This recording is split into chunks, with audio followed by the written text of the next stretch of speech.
Euzu billahi mineşşeytanirracim. Bismillahirrahmanirrahim. Elhamdülillah ve salatu ve selamu ala Resulillah. Geçmişten günümüze unutulmayan mısralar 85. Arapçadan Türkçe ve Kürtçe tercüme Abdülaziz Hatip. Teenne fi'ş-şey'i izâ mâ rumtehu li ta'rifer rüşde minel gayyi. Bir şeyi hedeflediğinde teenniyle hareket et ki doğruyu eğriden ayırt edebilesin. Dema da tiştek ji xwe ra gire armanc bi teenni hareket bike ku rastî û şaşîtiyê ji hev veqetînî. دعي عنك المطامع والأماني فكم أمنية celebet منية. Açgözlülük ve ham hayalleri terk et.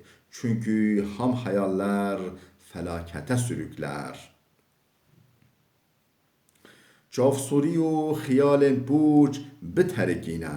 Çimkî xiyalên puç gelûlî bal karesata vadike.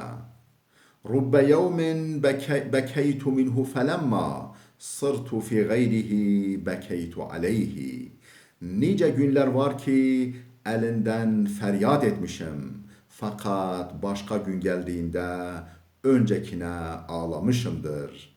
Gelek ruj heneku ji destê wan min fîzar kirî, lê dema rojek din hatî ez li seriyên bihûrî girîyame.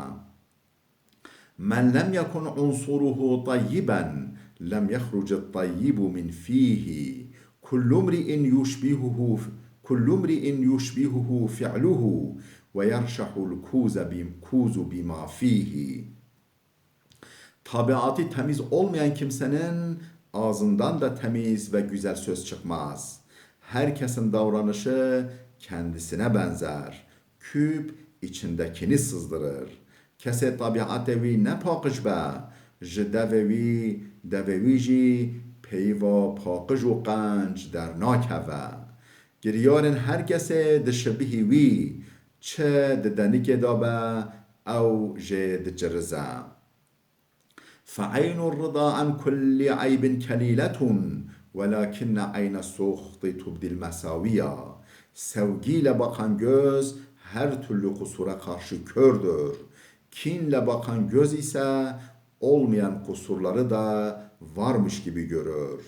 Cave biyari binehre hinberi her kusure gura.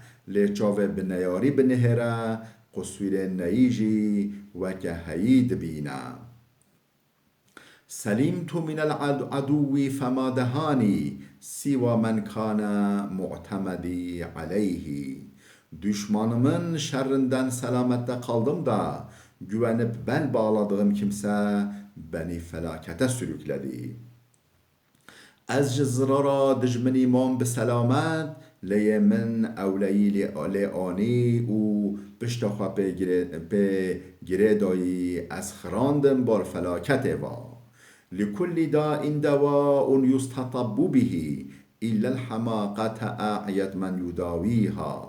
Her derdin tedavi edilecek bir dermanı vardır da ahmaklığın yok.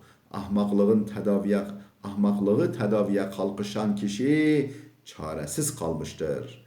Dermanı her derdi heye jibili ahmakiye ev be dermana. Kese xwe li tedaviya ahmakiye biqewimîne yê bêçare bimîne.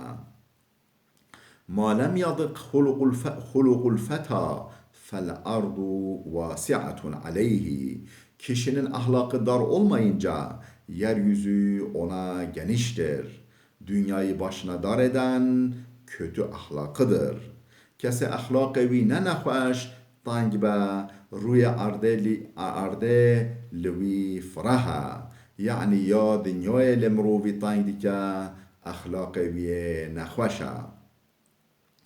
إذا الجود لم يرزق خلاصا من الأذى فلا الحمد مكسوبا ولا المال باقيا. إذا الجود لم يرزق خلاصا من الأذى فلا الحمد مكسوبا ولا المال باقيا. Cömertlik başa kalkmaktan uzak olmayınca verilen de boşa gider, övgü de hak edilmez. Hege cömertliği neduri jminnet و داین رو به هم یا هاتی داین لنج خود بهوده دچه او دچه و هم جی مروف ناب بابت پسنجی وللنفس أخلاق تدل على الفتى أكان سخاء ما أتى أم تساخیا. Kişide öyle tutumlar var ki onun için birer mihenktir. Yaptığının gerçek veya göstermelik bir cömertlik olduğunu ele verir. Hinek tevgerin veli dımruvida hena jibuvi veke mi'yarekena. Ka gela qنجیا کری راستیه یانجی جومردیک دراوین و رومتیه.